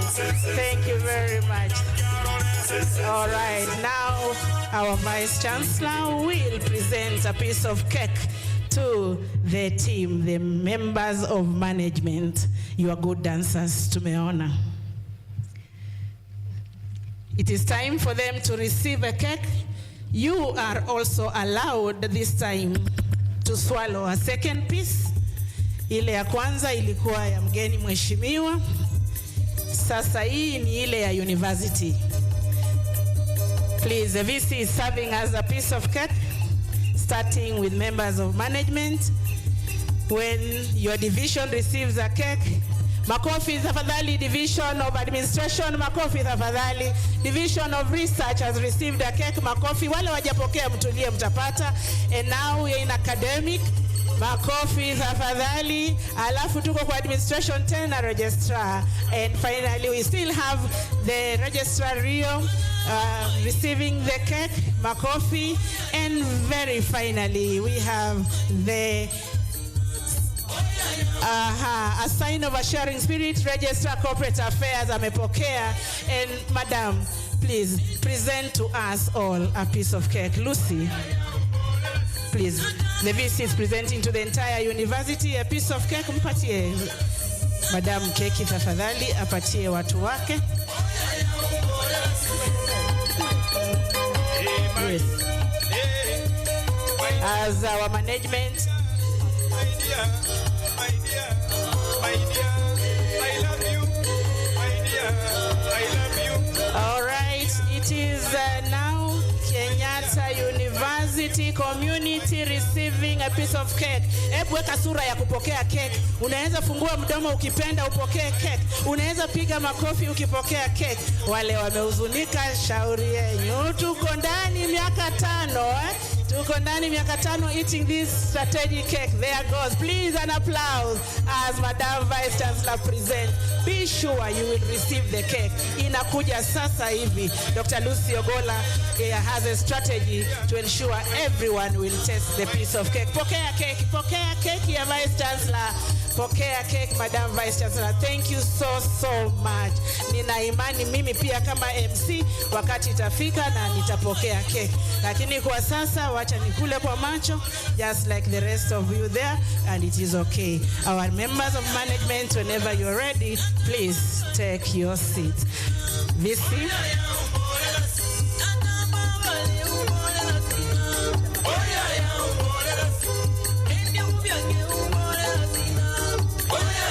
Thank you. It is not done yet. It is not done yet. By now, you are almost sure the cake is coming to you. Kuwa mvumilivu. Soon we are calling you on stage. Let's call the third team. The third team. And now on stage are the partners and representatives of the invited guest. And allow me therefore to call on stage again. The council chairs have already come forth, so Mr. Weru Masharia, that's the council member, please come forth because he hasn't been here. Professor Dixon Andala, the representative, to come forth, that is from NRF. Mr. Simon Mubishi, if you are here, please come forth as well. Mr. Johnson M. Zioka, please come forth. It's nice to see you here. Of course, Professor Stanley Tainga, and we recognize your presence as well. Come forth. Engineer Margaret Ongai, Registrar of Engineers Board of Kenya. Dr. Isaac Chome, also the Deputy COP, USID, please come forth. Charles Ndungu, come forth as well. Lei Cheng, please do come forth. We also ask Terry Musioka to come forth, Patrick Ikiara. We also ask Mr. Mugushu to come forth, please. Those are Alumni Association members, Dorcas Endo, Catherine Irungu, Robin Tosken, and of course Enoch Sikolia, please come forth. Dr. Miruka, as well the alumni class of 83, come forth. David Waigwa and Dr. Njogu of NATCOM as well. And Kaiga of the Dentist Board, please come forth as well. And of course, His Excellency, please come forth as well from Iran. Come forth. Okay, now your turn to come and receive the cake. Being ushered in, the steps are fairly slower than the rest, so you should be able to do it. Let's go. Hey, Madam VC, you can just shake your neck. That's it. Oh, nice, very good. As she receives her partners. Without partners, you cannot make it. And here we are, strategic and vision plan 2023-2027. Thanks to the partners.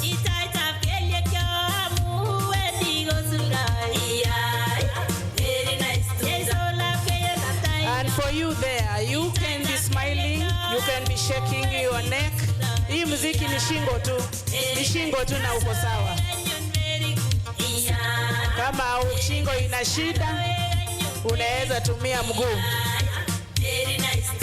Gonga mguu chini, utakuwa tu sawa. Those are our partners. Karibuni sana. The Vice Chancellor is receiving you. Spread out, spread out, spread out.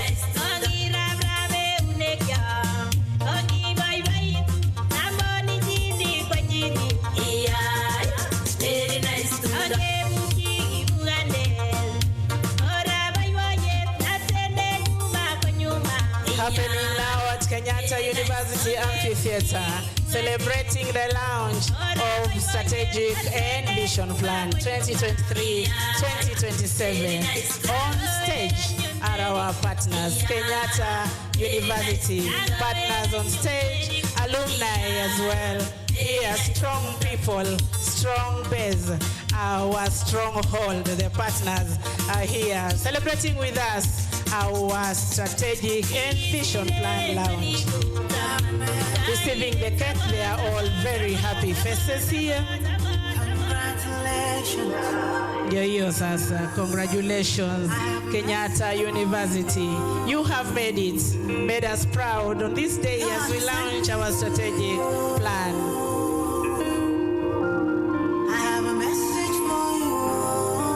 Thank you so much, the support team, for the dancing styles and movie. Please enjoy your piece of cake. Enjoy your piece of cake. Yes. Keep biting, keep biting. If you need more, there is more. Let us know. Enjoy your piece of cake. Shake your head if it tastes nice. Shake your head if Kenyatta University strategy makes sense. It is a powerful university. This is a university desiring to transform economy, education, research, innovation.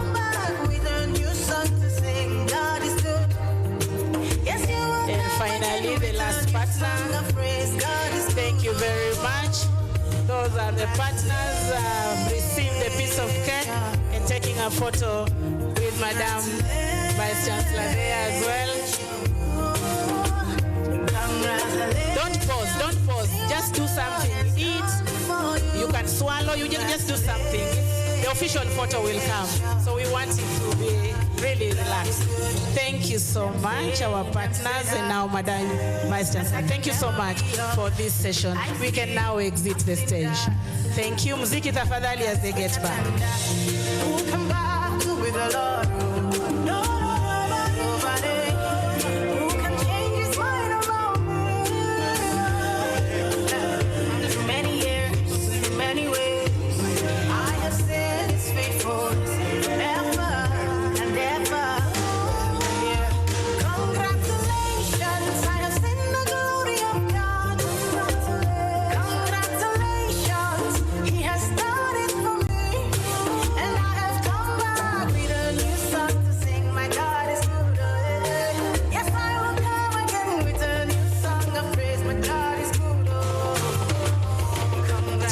Please set us the podium.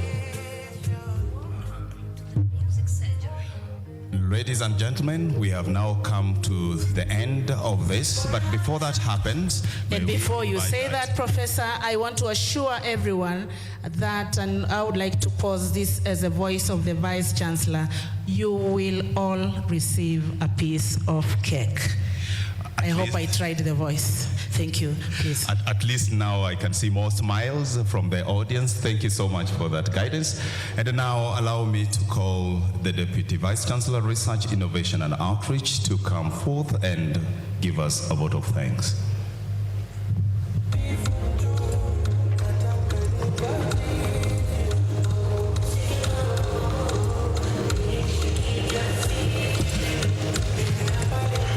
Thank you. Our chief guest, our Chancellor, the representative of the Chairman of Council, our Vice Chancellor, and the representative of the Commission for university education. As we come to the end of the launch, it's now my honor and privilege to deliver the vote of thanks. First and foremost, we extend our heartfelt gratitude to the Almighty God for his guidance and blessings that have seen us through the creation and launch of the 2023-27 Kenyatta University Strategic Plan. To our esteemed chief guest, Dr. Gideon Kivenge, representing the Cabinet Secretary, we're deeply grateful for your presence and for the insightful words you have shared with us today. Your support and commitment to the advancement of education in our country is truly inspiring. We're also immensely grateful to our Chancellor, Ambassador Dr. Francis Muthaura, for his unwavering leadership and dedication to the growth and excellence of Kenyatta University. Your vision continues to drive us forward. We are honored to have you guide us as we embark on this new chapter of growth and innovation. A special thank you goes to the chairman of the University Council, represented by Dr. Gatama Gishini, and members of the council for your strategic oversight and continuous support. Your guidance is crucial to our success and governance. And your governance has laid a strong foundation upon which this plan is built. Your support and wisdom continue to propel us forward. Our sincere appreciation extends to the Acting Vice Chancellor, Professor Washeke Wanjohi. Your tireless efforts and visionary leadership have been crucial in shaping this strategic and vision plan, and your commitment to the university's success is truly inspiring. We gratefully acknowledge members of management and Senate for your critical and valuable input to this strategic plan. We also recognize and thank the Commission Secretary of the Commission for University Education, Professor Mike Kuria, who is represented by Dr. David Muthaka. We thank him for his invaluable contribution and continuous support in enhancing the standards of higher education in Kenya. Our gratitude goes to Dr. John Nyangena, Chief Economist of the State Department of University Education, represented by Mrs. Julia Chepkieng. Thank you for your important role and for being part of this significant milestone.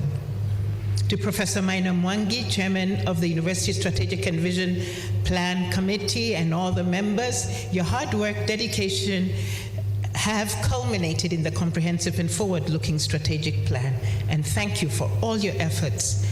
We're grateful to our partners, including Kenyatta University Alumni, NACOSTI, National Research Foundation, Bureau of Standards, Equity Bank, Kenya Medical Practitioners and Bureaus, embassies represented, and all our partners, all are not named, for your unwavering support and collaboration. Your partnership is instrumental to our continued success and growth. A heartfelt thank you to the Kenyatta University staff for your commitment and contribution. Your hard work and dedication are the backbone of our institution. Our students, who are the very essence of this university, thank you for your enthusiasm, participation, and support. Your success is the ultimate goal, and your feedback and engagement are invaluable. Finally, to everyone who has supported this process in any capacity, your efforts and contributions are deeply appreciated. This strategic plan is a collective achievement, and it reflects our shared vision for the future of Kenyatta University. Thank you all for being here today and for your continuous support. Together, we can achieve greater heights for Kenyatta University. God bless you all. An applause for Professor Thorua for the vote of thanks. And let us also do it strategically. Let's warm up our hands. Don't clap, just warm them up. Warm them up. And I'll be making an announcement about the cake once again. So make them warmer. The warmer they are, the more likely we receive the piece of cake. Now, we want to do a five factorial clap for this whole ceremony. Please, let's go. 1,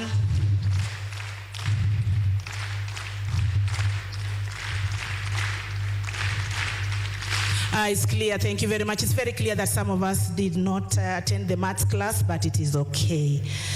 All right, our chief guest. We have come to the end of this ceremony. With your permission, sir, allow me to make 2 announcements. One, after this announcement, sir, we will request you to join us for a photo session. We shall have 3 photos, one comprising of the 5, the high table. Allow me to refer to you as such now, the Chancellor, the Chair of Council Q, and Vice Chancellor. Please be patient because there will be people joining you once you're seated for the second photo. And that will be the council members present and members of management. Sir, you will remain seated for the third photo. When the council and MB leave, you will be joined by the invited guests. So those will be the 3 photos. And the second announcement is that we shall allow our chief guest and everyone else on the red seats, as I face you, to kindly exit first. The rest of us, please stay put. Do not leave, as we will then bring the cake to you, whether seated low or high. Please be seated until you receive your piece of cake. By the time you finish that process, Madam Vice Chancellor has gladly served us with a refreshment. So after the cake, there is more. It's party after launching the strategic plan. Makofi kwa Madam Vice Chancellor. Thank you very much. So it is cake and then refreshment, na hiyo ingine utajiongezea baadaye. So thank you so much, sir. Now, my pleasure to request you to be upstanding and to exit, escorted by the Chancellor, the Chair of Council, the Vice Chancellor, and the representative of the partners. Following closely should be all the people seated on the red seats. They now exit, and Dr. Lucy Ogola kindly begin the process. And thank you all so much for being part of this historic moment, the launch of Kenyatta University Strategic and Vision Plan. And thanks, Professor Oduor, for co-MC. Asante.